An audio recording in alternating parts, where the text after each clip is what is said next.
ਤੇ ਇਹਨਾਂ पढ़ाई के MA सहाफत पंजाबी यूनिवर्सिटी तो की। कामकाज के हवाले नाल डिप्टी डायरैक्टर वफाकी वजारत इतला और नशरियात में रहे।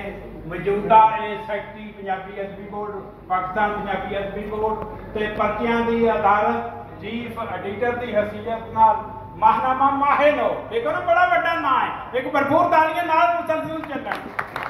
फिर पाक जमहूरियत ओदे भी चीफ एडिटर रहे। फिर पंजाबी अदब देखो एडे एडे वड्डे नाम ते पंजाबी कहानियां की किताब की कहना मैं कहूं निक्के निक्के दुख क्या बात है। ड्रामियां दी भी तो ये पूरी एक सीरीज ही इन्हां दी ते कहानियां दी भी ते इसे तरह ही पंजाबी विच पाकिस्तानी ज़बानां मज़मूनां दा मजमूआ।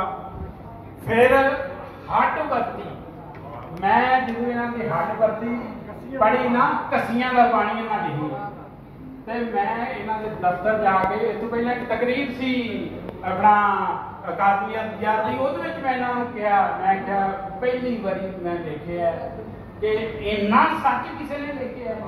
असीं जो अपने बारे लिखने तो अपनी सारियां चंगियां गल्लां लिखने आ ते इन्हां लिखिया मैं बड़ी मुश्किल नाल पास होया।